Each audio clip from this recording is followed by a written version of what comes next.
ناظرین السلام علیکم۔ اس وقت جو سب سے بڑا سوال ہر طرف اٹھ رہا ہے اور ہر کوئی جاننے کی کوشش کر رہا ہے، اور بہت سے ہیں جو بتانے کی بھی کوشش کر رہے ہیں۔ میں نے بھی ایک دن کا وقفہ ڈالا صرف اس لیے کہ آ، آپ کے پاس جو بھی خبر لے کے آؤں وہ اتھینٹک ہونی چاہیے۔ سوال یہ ہے کہ اسلام آباد میں ہونے والے اسلام آباد ٹاکس، یعنی کہ اسلام آباد میں ہونے والے مذاکرات جو کہ اسلام آباد نے کروائے، پاکستان نے کروائے، اور اس میں امریکہ اور ایران کو بلایا اور ان کے درمیان پہلے سیز فائر تھا، پھر کہ یہ ان کا کوئی معاہدہ ہو جائے، تو کیا وہ کامیاب ہوا؟ بے نتیجہ تو ہو گیا، وہ خود اعلان کر رہے ہیں، لیکن یہ بے نتیجہ کیا ہوا؟ اس کا کیا مطلب ہے؟ اور پھر یہ کہ اسلام آباد کا جو بڑا پرائیڈ تھا، بڑا مطلب اس پہ کہ اسلام آباد یہ مذاکرات کر رہا ہے، تو اس کو کیا ابھی بھی وہ پرائیڈ رہے گا؟ کیا اسلام آباد نے واقعی کچھ حاصل کر لیا؟ اچھا، اسلام آباد کی بات بھی بعد میں آئے گی، وہ بھی میں بات ضرور بتاؤں گا آپ کو، کیونکہ یہ سوال تو زیادہ تر ہمارے حاسدین کر رہے ہیں۔ لیکن اصل سوال یہ ہے کہ ان دو ملکوں کے درمیان جو ایک بڑا تنازع، ایک بڑی جنگ تھی، وہ جنگ رکی، لیکن کیا اس جنگ کے رکنے کے باوجود، جو کہ نظر یہ آ رہا ہے کہ یہ جنگ رکی ہوئی ہے ابھی تک، معاہدہ کیوں نہیں ہوا؟ اور اگر معاہدہ نہیں ہوا تو پھر کیا ہوگا؟ سوال تو یہ ہے۔ اور کون جیتا، کون ہارا، اور کون جیتے گا الٹیمیٹلی، اور کون ہارے گا، اور کون ہار مانے گا؟ اور یہ بڑا ضروری ہے، اس لیے کہ اس وقت پوری دنیا آپ سمجھیں کہ سولی پہ ٹنگی ہوئی ہے۔ میاں طاہر حاضر خدمت ہوں۔ دیکھیں، پوری دنیا سولی پہ ٹنگی ہوئی ہے۔ یہ ایک ایسی لائن ہے کہ اگر اس کو کوئی سمجھ لے تو شاید اس کو یہ تنازع سمجھنے میں، اور اس کی جو آؤٹ کم ہوا ہے یا ہوگا ان مذاکرات کے نتیجے میں، جو آگے جو کچھ ہونا ہے وہ سمجھ آ جائے گا۔ دیکھیں، صحافت جھوٹ بول سکتی ہے، صحافی چیزیں چھپا سکتے ہیں، حکومتیں چھپا سکتی ہیں، سیاست سیاست ہوتی ہے، لیکن مارکیٹس جو ہیں وہ سچ بولتی ہیں۔ مارکیٹس جھوٹ نہیں بولتی۔ مارکیٹ وہی بتاتی ہے جو ہو رہا ہوتا ہے۔ تو مارکیٹس اس وقت کیا بتا رہی ہیں؟ جو مارکیٹس کو سمجھنے والے لوگ ہیں، وہاں سے وہ بات کو لے کے سمجھنا چاہیں گے تو پھر یہ ساری گیم سمجھ آئے گی۔ مارکیٹ یہ کہہ رہی ہیں کہ اس وقت مہنگائی جو ہے وہ بڑھنا شروع ہو گئی ہے، امریکہ میں بھی اور یورپ میں تو بڑھ گئی ہے، باقی سارے خطوں میں مہنگائی بڑھ چکی۔ انرجی کا کرائسس امریکہ میں بھی شروع ہو گیا ہے، یورپ میں تو ہے، ہمارے ہاں زیادہ ہو رہا ہے، یعنی کہ ایشیا میں۔ اچھا، دوسرا مارکیٹ کیا کہہ رہی ہے؟ مارکیٹ یہ کہہ رہی ہے کہ اس وقت تیل کی جو فراہمی کا روٹ ہے اس پر امریکہ کا قبضہ نہیں ہے، جو کہ اس کا خاصا رہا ہے۔ وہ وہاں موجود ہو یا نہ ہو، امریکہ کی مرضی کے بغیر تیل کی پیداوار نہیں ہوتی، یعنی کہ وہ تیل کی پیداوار کم کرنا چاہے تو کم ہو جاتی ہے، زیادہ کرنا چاہے تو زیادہ ہو جاتی ہے۔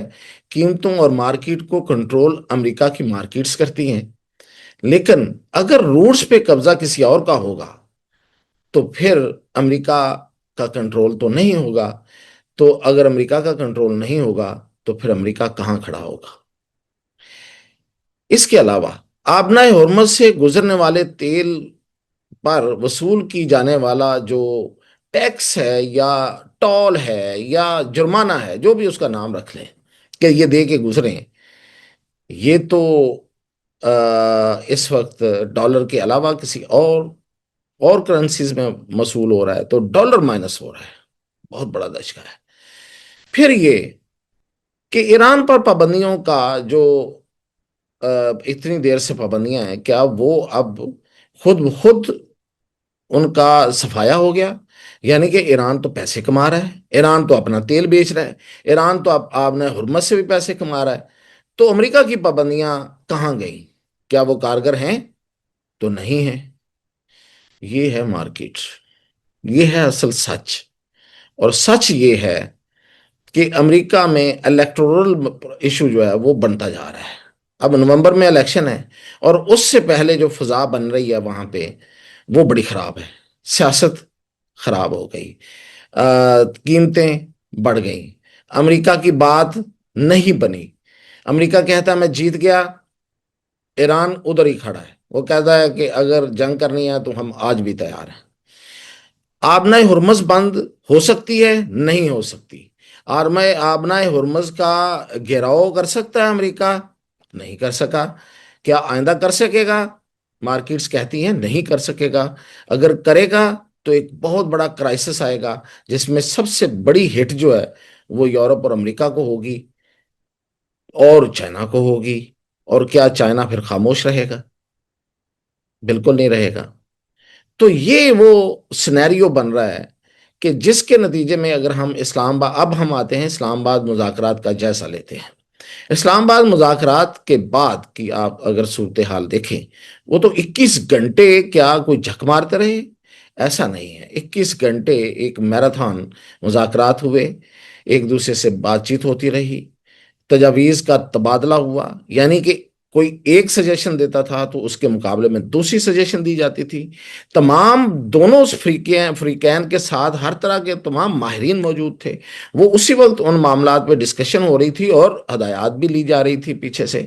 تو ساری چیزیں جو تھیں وہ موقع پہ بن رہی تھی، طے ہو رہی تھی۔ تو اس کا مطلب یہ ہے کہ مذاکرات میں کوئی تشنگی تو تھی نہیں۔ تو پھر مذاکرات کو اگر ناکام نہیں کہا جائے گا تو کیا کہا جائے گا؟ یہ ایک سوال۔ اب اس کا جواب یہ ہے کہ یہ مذاکرات جو ہیں یہ اپنی پوری سٹرینتھ میں ہوئے ہیں، ہر طرح کی چیز ڈسکس ہو گئی ہے، کوئی چیز اب شاید ڈسکس ہونے والی رہ نہیں گئی۔ اس لیے مذاکرات کا جو بھی اگلا دور اگر ہونا ہے تو وہ محض ایک دوسرے کو اطلاع کرنے کے لیے، بتانے کے لیے، لکھ لکھا کر کے سائن کرنے کے لیے ہونا ہے۔ نہیں ہونا تو پھر نہیں ہونا۔ اب معاملہ اٹکا کہاں پہ ہے؟ معاملہ اٹکا یہاں پہ ہے کہ دیکھیں، جو ایران ہے اس کے پاس ٹائم بھی ہے، وہ لڑائی پر دشمن کو ٹیبل پر بھی لے آیا ہے، یعنی کہ دشمن ٹیبل پہ آنے پر مجبور ہو گیا ہے۔ ٹیبل بھی کون سا؟ یہ نظر میں رکھیے، جو چائنا کے قریب تر ہے، پاکستان، تو ایران وہاں بھی لے کے آ گیا، اس کو لے کے آ گیا۔ اب امریکہ کیوں آیا؟ کیا امریکہ بچہ ہے؟ امریکہ کو کوئی پتہ نہیں وہ کیوں آ گیا ادھر چلتا ہوا۔ وہ اس لیے آیا تھا کہ وہ دیکھنا چاہ رہا تھا کہ وہ اگر ان پر اپنے مطالبات ان کے سامنے رکھے گا تو سامنے والے فریق میں کتنا دم خم ہے، کیا وہ دب جائے گا، کیا وہ ہمارے مطالبات کو کتنا قبول کرتا ہے اور کتنا وہ ان کے سامنے کھڑا ہوتا ہے۔ تو نتیجہ کیا نکلا؟ نتیجہ یہ نکلا کہ ایران ان کے سامنے کھڑا رہا، اس نے ان کے مطالبات پہ جو وہ چھوٹی موٹی انہوں نے کچھ رعایتیں دی تھی یا کچھ ترغیبات تھی، انسینٹیوز تھے، وہ بھی اس نے نہیں لیے، یعنی کہ کوئی دانہ نہیں نگلا۔ دانے پھینکے گئے، اس نے نہیں لیے، نہیں دانا چکا، تو وہ اپنی جگہ پہ کھڑا ہے۔ پاکستان دو بڑی ایک بڑی جنگ کو، ایک بڑی تہذیب، ایک بڑی جنگ کو رکوانے میں کامیاب ہوا، ایک بہت بڑی تہذیب اور ایک دنیا کی سب سے بڑی طاقت کو اپنے ٹیبل پر لانے میں کامیاب ہوا، دونوں کو فیسیلیٹیٹ کیا، 21 گھنٹے مذاکرات چلائے۔ یہ پاکستان کی کامیابی ہے، وہ پاکستان جس کی اصل طاقت چائنا سمجھی جاتی ہے، اس میں امریکہ چل کر آ گیا اور ایران کو وہاں آنا پڑا، یا پھر ایران بھی آخر پہ یہ چاہتا تھا کہ پاکستان کے پاس ہی جایا جائے، کیونکہ پاکستان کی اصل طاقت کو وہ بھی پہچانتا ہے۔